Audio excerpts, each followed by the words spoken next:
Good morning, ladies and gentlemen.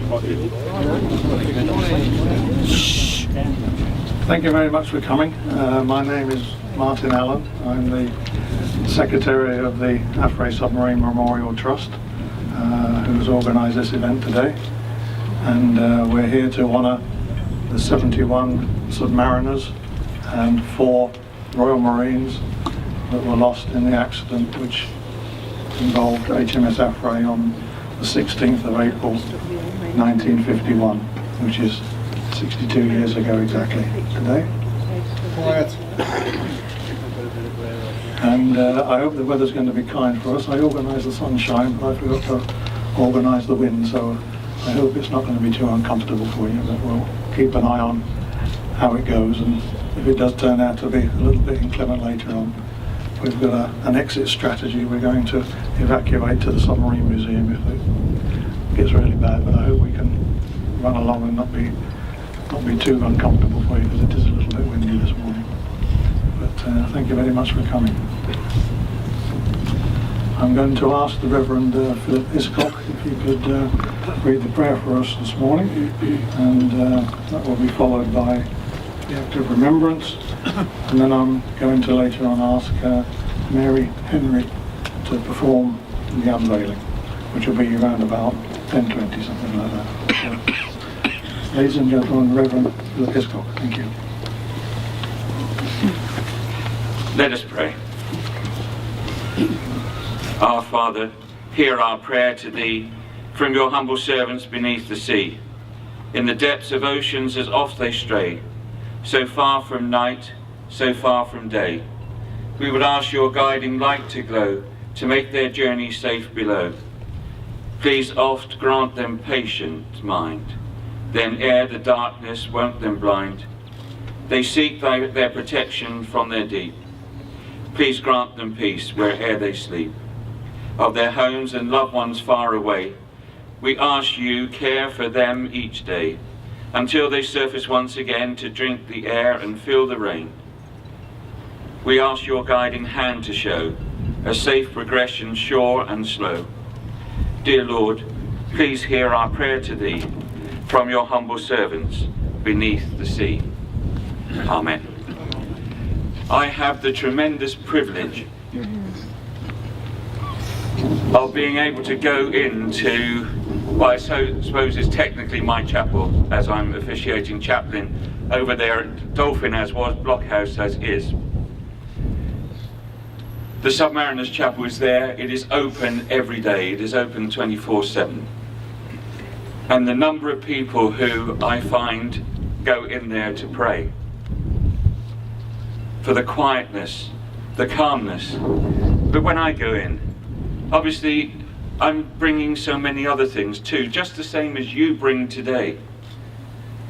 You're remembering as submariners, as Marines, as family, as friends for many years. You're remembering people who have died.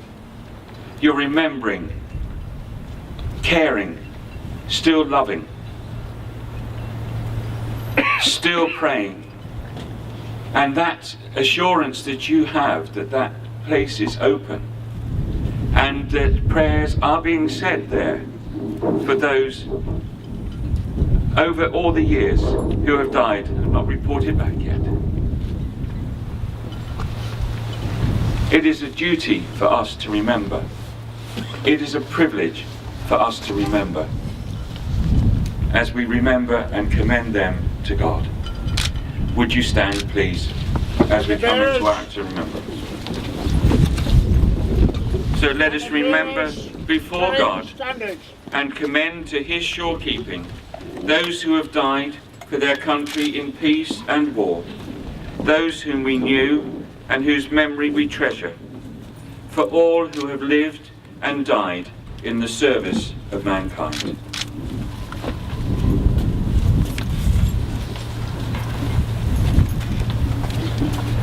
Thank you very much. I'm now going to ask Mary Henry to come forward and unveil the memorial. Thank you. Mary is the widow of the late Lieutenant Derek Foster, who was lost on the Afray. And Mary's a local girl. She's from Emsworth, and she's going to come and remove the white ensign on the memorial. Mary Henry, ladies and gentlemen.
Those who've got wreaths would like to come forward, please.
They shall grow not old, as we that are left grow old. Age shall not weary them, nor the years condemn. At the going down of the sun and in the morning, we will remember them. We will remember them.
grant, O Lord, that we may be so filled with the spirit of their love and courage, that forgetting all selfish and unworthy aims, we may live together to the glory of your holy name and in the service of our fellow men and women.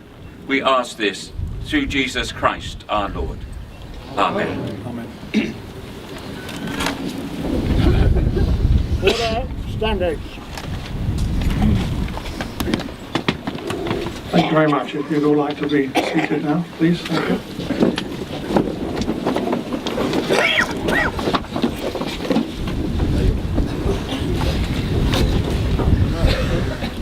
I'd like to thank the Royal Marines Association concert band conducted by Mr. David Cole. Thank you very much, sir. And also John Yates, bugler. Thank you, sir.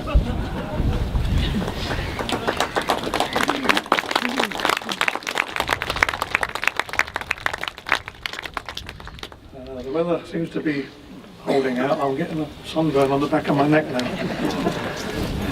But we're going to proceed with the speeches, and I'm allowed to go first.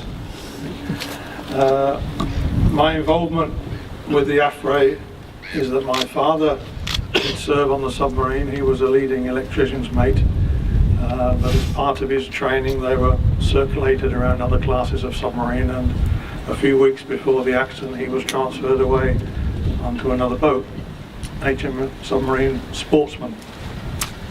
And I was minus 2 years old at the time, so I wouldn't be standing before you if things had been otherwise.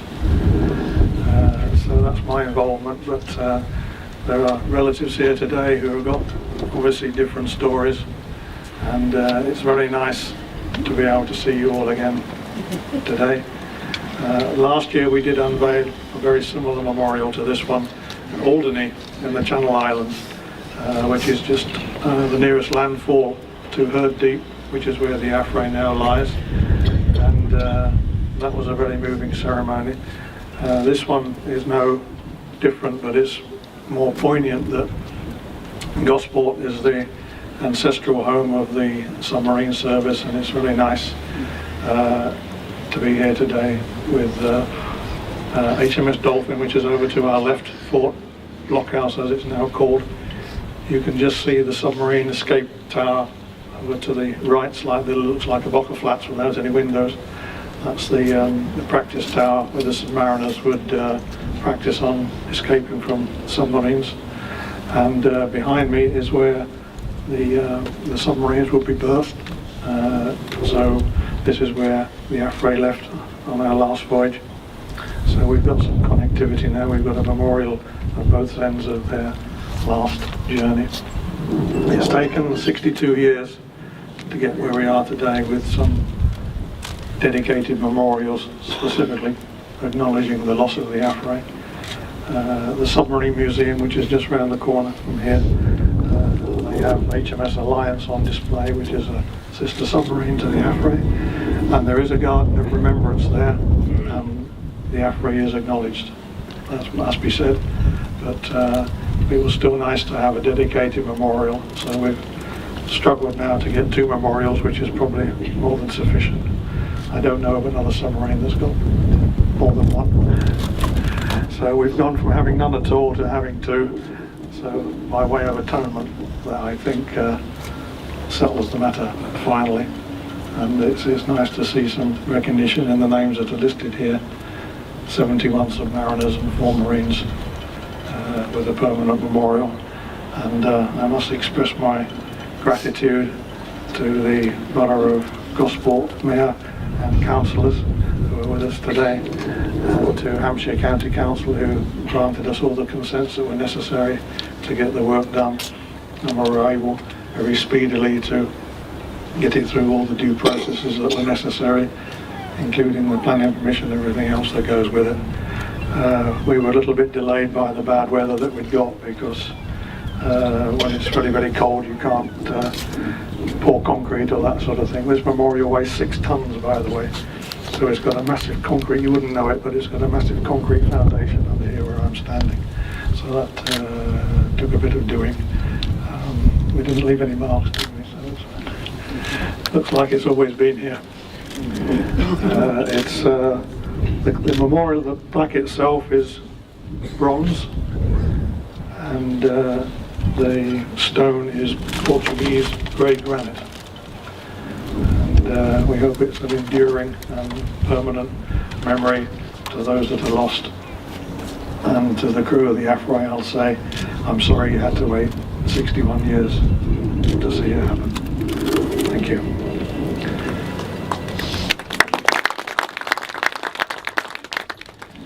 I'm now going to ask Mr. Alan Gallup to come forward and give us a speech at the moment.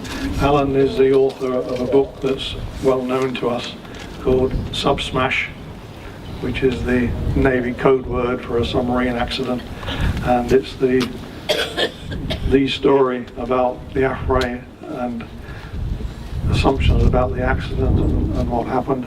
Alan was we've been very supportive of this project from the beginning, and when I was researching the circumstances, it was to Alan's book that I first turned, and then to a website which is called hmsafrai.co.uk, which is run by Kevin Cook, who will be making a speech shortly. Those were my inspiration when I was looking into the background to the accident. When I was very small, when I lived with my family, my mother had a very encyclopedic memory for birthdays and anniversaries. And when we used to sit around the Sunday dinner table, she often used to say to the family, you know, it's the AFRAI Memorial this weekend, don't you? Me and my young sister, we looked at each other and said, what's an AFRAI? And my father would simply nod and say nothing, because he didn't want to talk about it. So it took me some years to find out the background to this strange incident. I didn't know what it was at a very young age, but eventually I found out, and I thought to myself, I know, I'll go and see the memorial. But there isn't. So I'm glad finally we've been able to achieve it. And my father, who passed away in January, he would have loved to have been here if he could. He knew about the memorial, but obviously he didn't live to see it, unfortunately. But I know that the crew are thinking of us, and we're grateful for you all to come. Thank you very much. And it's nice to see so many people here. So I'm now going to ask Mr. Alan Gallup to come forward, and he's going to say a few words to us. Thank you.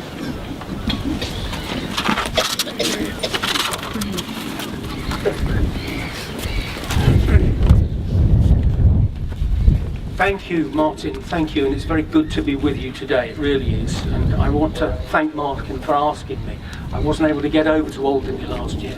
I'm very pleased that I had a second chance to have a go at this, so thank you very much. It really is a great honour being here today. I hope you don't mind, I'm actually going to refer to some notes that I've got here, because I've got various things that I need to say, and I'm frightened I might forget some of them. So I've got it all in front of me. Firstly, I want to congratulate Martin for his persistence, for his energy, for his determination to get not one but two memorials dedicated to the memory of the AFRAI, constructed and positioned in such prominent places. There was talk at one time of having this memorial in Portsmouth. Personally, I'm rather pleased that planning permission wasn't granted. I think this is a much better place, and I think it's a much more appropriate place for the AFRAI memorial to be sited. Men like Martin, in my opinion, rarely come along in our lifetime. That's men who really believe in a cause and are prepared to give their time and their resources pursuing that cause and putting their hands in their pockets too to make sure that things happen. And it's thanks to Martin that many of you were in Alderley last year for the unveiling, and it's thanks to him once again that we're together in Gosport today to witness this unveiling of the second memorial, very close to where AFRAI left on our final voyage 62 years ago today. Martin, all of us today, thank you and congratulate you for your tenacity and for your vision. A lot of you today here also will be familiar with my book Subsmash, which first appeared in 2007. And I'm very pleased to say that it was written with the full cooperation of many Affray families and friends and shipmates who kindly got in touch with me when they read in the Portsmouth News that I was researching the Affray story. And since the book was first published, I've updated it twice, and the third edition is actually out today, simply because a great many people wanted to tell me their own personal Affray stories, or provide me with very new and very valuable information about what happened to the submarine and the condition that she was in before she sailed. Now, a lot of these stories are similar in both tone and content, but my correspondents all share one thing in common. And that's that 62 years after the disaster, they are all still angry that the Affray was allowed to put to sea for exercise training spring when she was clearly unfit for purpose. They all have their own stories to tell about the physical condition of the submarine when she left Dolphin for the last time. And here's one that just arrived on my email a few weeks ago from a gentleman called Bill Wyatt, former submariner who once served on the Affray and now lives in Australia. And this is what he told me. Quote, "Like you, I have a great interest in the loss of the Affray. I served for a short time as a second coxswain on the Affray, and I was pleased it was only for a short time. I was also the escape instructor who inspected the boat before it sailed for the final voyage. As a Davis submerged escape apparatus instructor, I was sent by my boss to carry out what was known as a DSEA inspection. This entailed going through each compartment, checking if there were any defects, and making sure that all equipment used in an escape was correct. I carried out the inspection about 4 days before Affray sailed from Dolphin, and I discovered that there was no compartment on Affray that her crew could escape from. I filled out my report and got the first lieutenant to accompany me as I pointed out the defects listed. I got him to sign the report confirming that he agreed with me. I refused to sign the report because of the defects. I gave the report to my boss, Lieutenant Commander Peacock, who had no comments. He would then have passed the report to a higher authority because I had refused to sign, meaning that the Affray could not sail until all defects were corrected. To the best of my knowledge, this was never done. Hearsay is that someone else signed or got a new report and filled it in, or the report was never cleared. Either way, she sailed without it, and it would appear that someone broke all the rules. When the court of inquiry was held, I was sent on leave and was warned not to talk about it to anyone. This is the first time I have ever done so. After Affray had sailed, I had a tot of rum with the chiefs and petty officers' mess, where everyone was very despondent and seemed to feel the submarine would not return. I also felt that way. There was fuel oil leaking into number 1 battery tank, which could have caused a major explosion, and it could have damaged the snort mast." Unquote. Bill Wyatt's story is yet another example of what used to be called an Admiralty whitewash back in the 1950s, and better known today as a cover-up. Can I say at this point, and I want to make it clear, that I'm not blaming today's Admiralty, but the Admiralty of 1951 for the loss of the Affray. However, in the last few years, requests asking for the official HMS Affray inquiry to be reopened has been made by 2 different members of Parliament in the House of Commons. On both occasions, their requests were refused. Many families who lost loved ones on the ill-fated submarine still want the Affray to be salvaged. And I'm aware of many ex-submariners with no connection to the submarine who want her to be left where she rests. It's not up to me to decide whether the Affray should be salvaged or not. But I believe that a salvage operation could be done, but it would cost a fortune. And who would pick up the bill? In 1986, a Danish diver discovered the wreck of a U-boat in 67 metres of water halfway between Denmark and Sweden. In August 1993, the submarine, weighing over 900 tons, was recovered from the seabed using a massive floating crane. The recovery was funded by a Danish media mogul who understood that the vessel might be filled with gold and other valuable booty looted by the Nazis at the end of the war.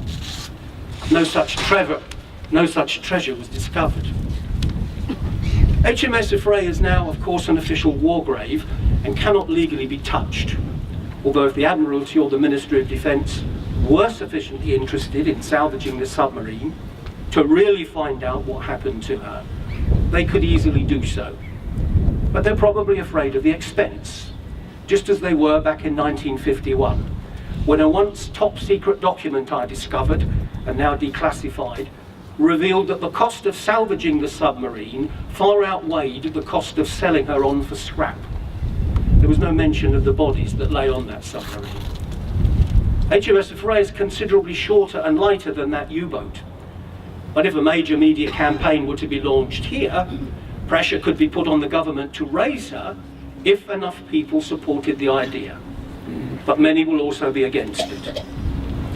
Whether it was an explosion in a battery compartment that sent Affray to the bottom of the sea, the damaged snort mast, which was once attached to the main bulkhead by welding work, which was later found to be faulty, or because she was carrying a new and inexperienced crew, or was it just sheer bad luck, we shall never ever know, I'm afraid. Since I wrote the book, something has been bothering me, and I know it's been bothering a lot of people here today. I learnt that following the discovery of HMS Affray and her deep in 1951, a disaster relief fund was set up by the mayors of Gosport and Plymouth. They planned to raise £100,000 to help the families of those lost on the submarine. That's a lot of money today, but in 1951, that would be the equivalent of well over £1 million. Trustees of the Portsmouth Naval Disasters Fund contributed £6,000 towards it, and despite rationing and food restrictions and the post-war shortage of just about everything back in 1951, the British public also dug very deep into their pockets and their wallets and their handbags and their piggy banks to donate. 7 months later, the fund was officially closed with £176,673, 3 shillings and 11 pence in the bank. This money allowed appointed trustees to administer the fund to buy homes already lived in by widows, or allow them to move to other accommodation. The money was also used to buy furniture and cover removal costs and legal fees and insurance and rates. Fees were also available for children of Affray's crew to attend private schools if their mothers decided this was the best thing for their sons or daughters. The money also paid for school uniforms and educational materials and outings. Fees for children later going on to higher education were also covered. Payment stopped if a widow decided to remarry and when children reached the age of 18. On April the 16th, 2013, that's today, the HM Submarine Affray Disaster Relief Fund still exists. And the mayors of Gosport and Portsmouth still sit on the governing committee. Over the years, thanks to investments using money in the fund administered by the Trust Committee, it is still paying money to a very small number of Affray widows. Back in 2007, an Affray widow told me she was receiving £41 a week from the fund, which by then had been termed her war pension. It's sad that inflation had failed to keep up with the needs of an elderly and disabled lady whose husband was so cruelly snatched away from her after just 3 years of marriage, over 62 years ago. In a set of minutes for Gosport Borough Council, dated July 14th, 2008, I learned that the Trust Administrative Committee, with the public trustee in attendance, were considering the options of winding up the HMS Submarine Disaster Relief Fund. I also learned the other day that in the municipal year of 2012-13, the fund is still in existence. I know that councils often move slowly, and I guess this is just another case of exactly that. So what will happen to the money remaining in the fund when the last Affray widow leaves this life for another? Normally money in such a trust would be passed on to the Exchequer. But do any of you here today want that money, however much it is, and I believe it is a considerable amount of money, to go into George Osborne's pocket? I understand there is talk, nothing more at this stage, but when the time comes, the money will go to submarine charities to be used for ill or disabled men who have served in submarine. And if that's the case, that's money well spent. But it also would be highly appropriate, in my personal opinion, if the sons and daughters of grandchildren of the Affray crew could also receive some of that money in memory of their dad or granddad who died 62 years ago. And I believe that Martin Allen, who has paid for much of the two memorials from his own income, also deserves a contribution too. Now you might be thinking to yourself that none of this is my business, so why don't I keep my sneaky nose out of something that doesn't concern me? Well, I believe it does concern me, and I'm sure it concerns all of us here today, and everybody else who remembers the men who sailed in the Affray for the last time. The people who lost members of their family on a submarine that was unfit to go to sea 62 years ago should be asked where they want the money to go. This was money that was freely given by members of the public for their dependents. They're the people who should decide how it is to be spent when that day comes.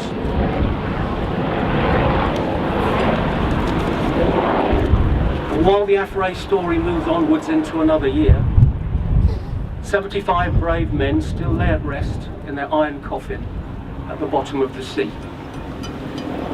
They have no grave but the cruel sea. No flowers lay at their head. A rusting hulk is their tombstone, a fast on the ocean bed. We shall remember them. Thank you for listening.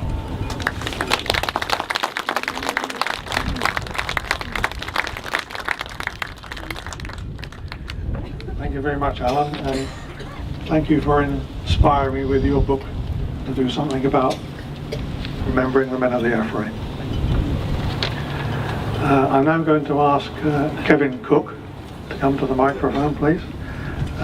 Kevin is the webmaster of hmsaffray.co.uk, which is the relatives storyboard and website for keeping the Affray memory alive, and it allows me to have some free publicity as well. So thank you. Kevin Cook, please, ladies and gentlemen. Thank you. Thank you, Martin, and thank you, Alan. Martin omitted to say, though, that most importantly, my dad was on the Affray, George Cook, acting leading seaman. On the day that Affray sailed, my dad, leading seaman George Cook, wrote to tell my mum Joyce that he had arranged to see a flat here in Gosport with her a couple of days after Affray's planned return. And coming here now, it's strange to think that had things gone differently, I might very well have lived close to this spot. I can remember from the things that were in his letters to her, him talking about moving from the ferry down to Dolphin there, names such as the Trots, Pneumonia Bridge, and things like this. They were all there as part of his experience at that time. My mum was passionate about trying to find out why Affray had been lost. She was devastated. There were just the two of us. I had no brothers or sisters, and she never remarried. So she took it upon herself, in the limited way that she could at that particular time, to get as much information as possible to find out why the ship had gone down, why the boat had gone down. She wrote numerous letters to the Admiralty, receiving the very much standard replies of the time. There were very different times then. At the end of the 30-year rule, we both travelled up to Kew, to the National Records Office, and trawled through all the newly released papers. We saw there were so many of them, and we didn't have the time to look through everything and make proper notes, but she paid to have photocopies made, and we have the story of Affray from the official point of view at home. She read through many, many books, all the books that were written about Afray, she was able to get hold of. Newspapers, magazine articles, they're all there. Some of which, exactly the same, I've seen over in the archives of the Submarine Museum. But the end of it, all our investigations, the talks to the technical expertise of the old submariners, the only way that anyone would have found out, or indeed could now find out, is if Afray was salvaged and raised. And that was something at the time that my mother desperately wanted. I've gone through lots of Mum's papers. She died in 2009. And as I've gone through these, it's made me realise what a journey there has been for me and our family, my wife Annie, my 2 children, from then to now, 62 years on. I was only 7 months old at the time that Dad was lost. And as I went through her papers, it made me realise just how many people were actually keen to help her, and how much support she did receive in many different ways. The Submariners Old Comrades Association, through their magazine, she was in regular correspondence with them, and through them she actually gained much comfort in the words from other people, other old comrades that had had experiences on submarines, some who had indeed known my dad when he was on other boats, and others who were able to offer the technical context of what actually happened. There's a chap called Buckwheat, Donald Harris, down in Plymouth, very good friend. Gus Britton, down at the Submarine Museum, he was a regular correspondent with Mum, and it was lovely to be able to have that physical, personal contact. John Goddard, no longer with us as well. He was someone who again provided sometimes more questions than answers to what actually happened to Afray. And then Les Baker, who I met many times, and whose own thesis about what happened to Afray forms part of the website that I put together. In addition to those people, there are all the other old submariners who sadly are no longer with us.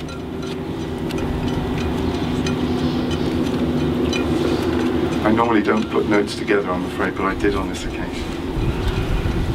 One of the strange things, and one of the significant things obviously through my life, and Alan's already alluded to the relief fund that was set up, well, that helped Mum and me survive. Basically, without it, we wouldn't have been able to get through. Being set up by the mayors of Portsmouth and Gosport. I can remember when we went down to see Gus at the Submarine Museum, and we trawled through some of the archives there. I came across some of the reports and bits and pieces from the visitors from the relief fund. There was always a lady visitor who would come and see you, usually each year, and then it became biennial, and then in later years it just became signed on the dotted line. But looking through those reports was a bit like reliving my past, because Mum would have to write in and give news of everything that happened to us. And I'm sure the same was true for all the other dependents, whether they've been the widows or whether it was the sons and daughters who were left behind as well. School reports, updates about me playing rugby, breaking my leg, this, that and the other. It was all in there. And Annie and I, we went over to the museum yesterday and spent some time with George Malcolmson, and I'm very grateful for the museum to have that facility to allow you to actually go over and inspect those documents. And it was both heartwarming, yet also slightly strange to look back through the years and see what had happened. I thank the lady visitors, Miss Gilmore and Miss Rhodes, who saw us through and became personal friends. I thank the fund for their letters of support and also for the financial support they gave. For me as a tiny boy, it was lovely at Christmas to be able to get 5 bob to buy an new annual that was coming out. And they also gave support had we required it in terms of education, and further things, and the special projects that you were doing, I think they did their best to make sure we were looked after. Sadly, time has passed and the dependents are now few. I believe, I don't want to go over what Alan was saying, but I believe there's still money remaining, and I hope that it will continue to be used in the spirit for which it was intended. Perhaps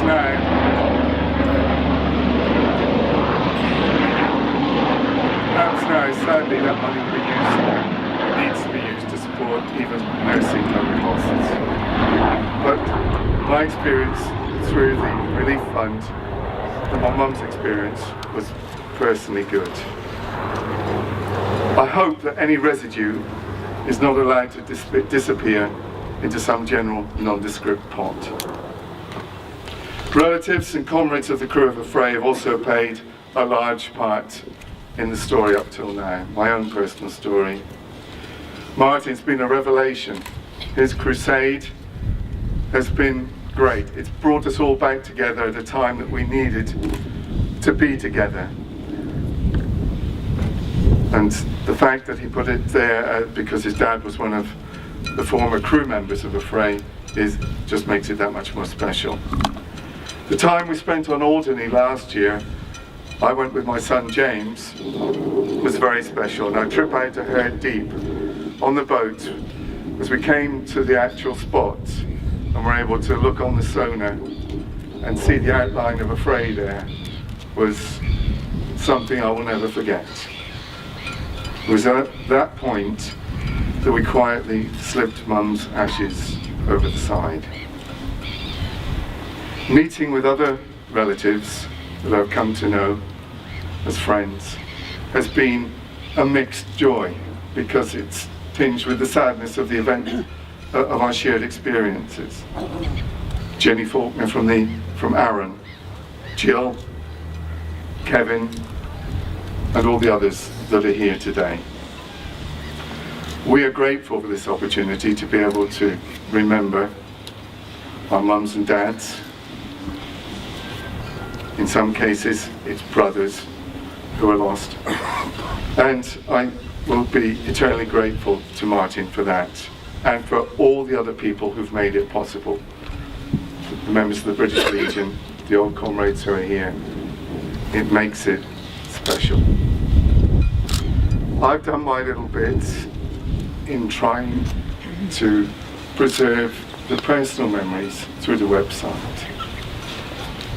I designed it as a memorial to my dad, but it is a memorial to a whole crew. Thank you.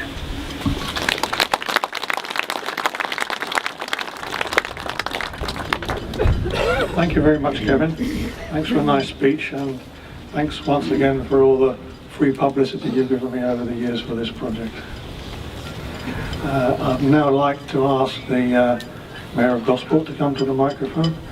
My apologies, it says in the order of service, Councillor Graham Burgess, that's my error, I apologise for that. But now please, if the Mayor would like to come forward, thank you. Good morning everybody, and welcome to Gosport.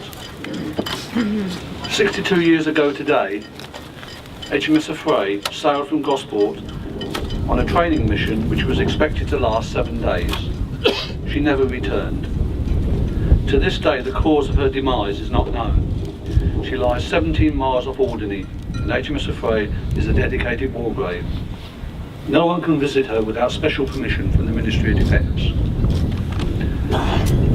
We're here today to not only remember the 75 lost souls, but to dedicate this memorial.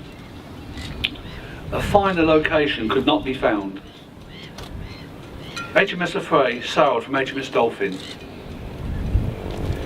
She would have passed just yards from where we stand today, and this memorial is a permanent reminder of this tragic accident. This accident touched the heart of the nation, and as a result, the HMS Fray Memorial Trust was established, with myself and Councillor Graham Burgess currently representing Gosport. And I can assure you there are plans to ensure that any balances do not go to the Exchequer. And on my left we have Mrs. Brenda Sharp, and I believe Brenda was on the original team that helped set up the fund. I'm pleased to say that such incidents are extremely rare. HMS Affray is the only British submarine to have been lost in peacetime, and we pray it will be the last. Thank you.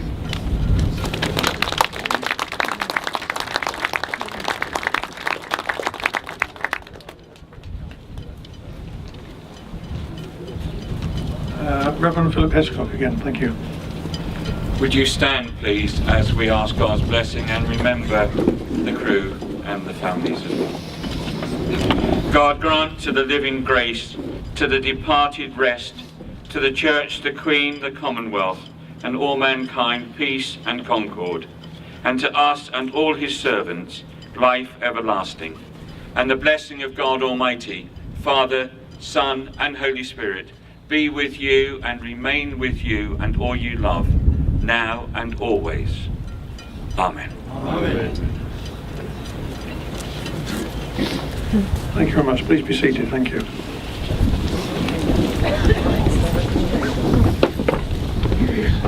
I'm mindful that the weather's a little bit chilly, and I don't want to make everybody feel a little bit uncomfortable, but we're a little bit ahead of time.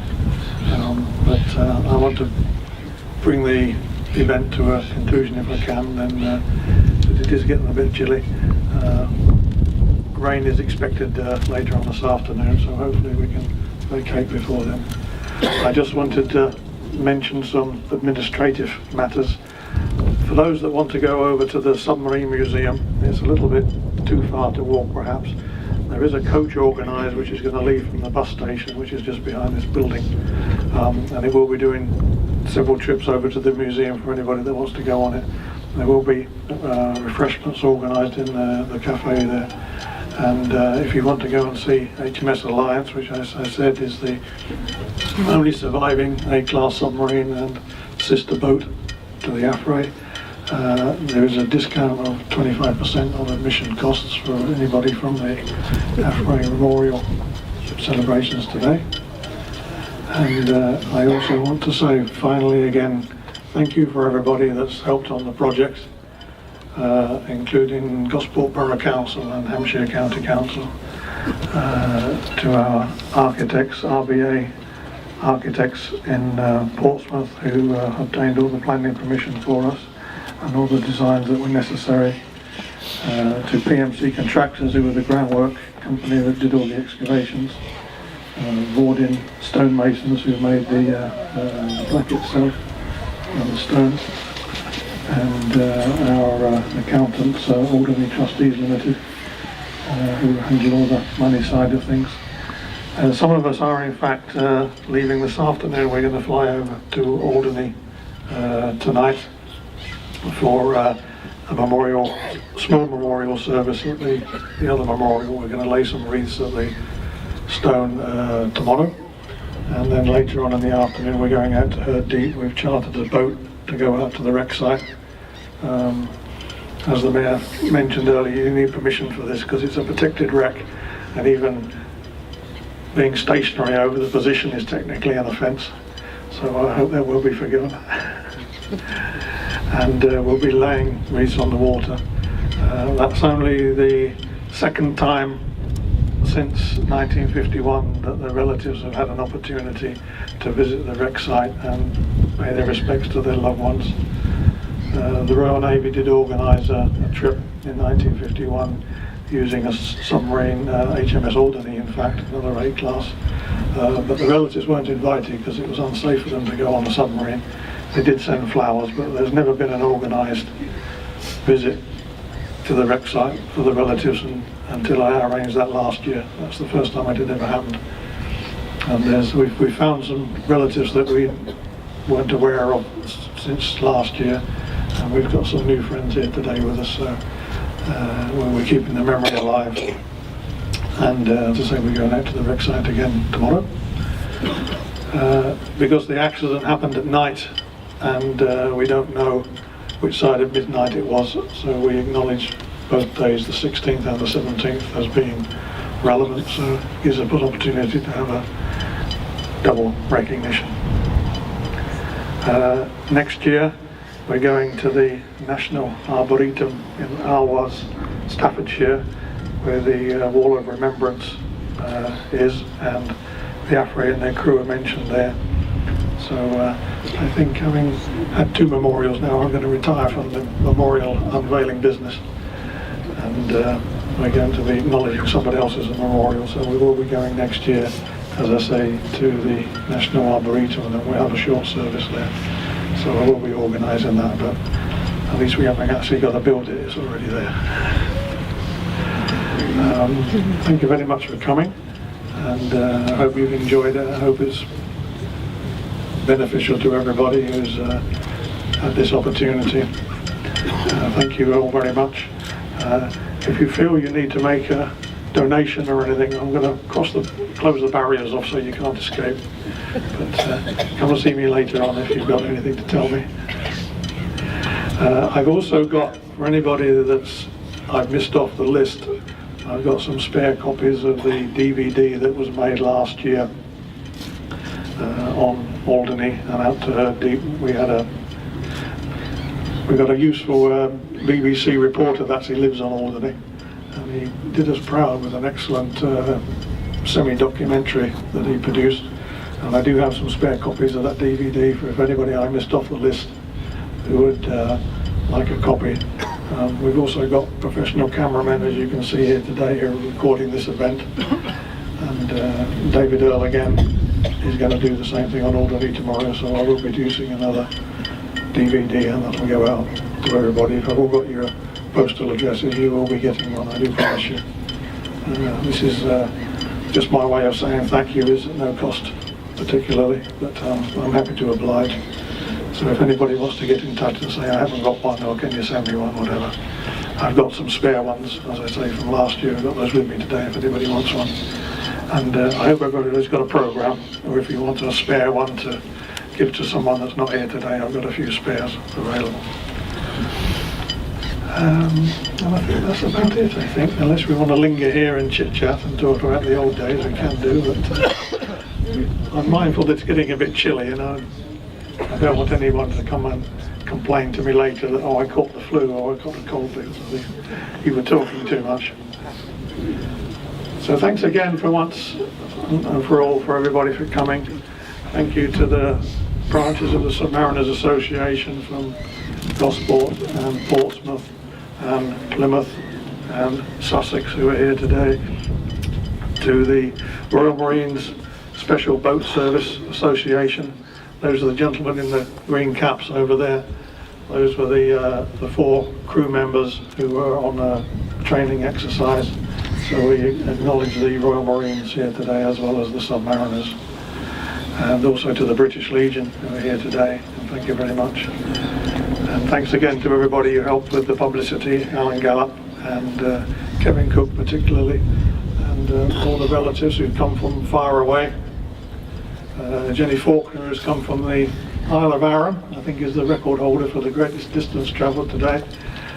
And the prize for the distance travelled least is Kevin Wood, who lives in this block of flats here. That's his window up there. And I have my day job. I work in Kazakhstan, which is 6,000 miles away from here. And he rigged up a webcam in his living room window, and I've been spying on this all week,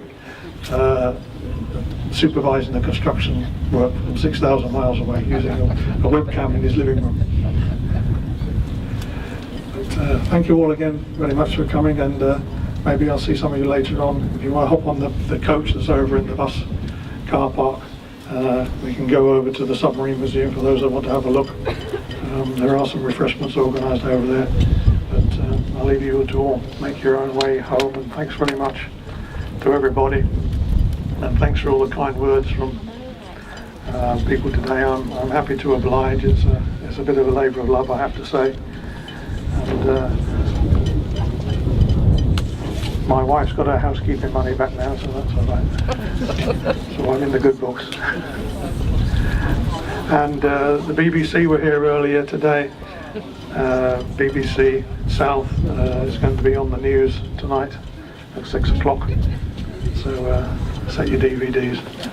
And thanks again for very much for coming. And I'll let you make your way home now. Thank you.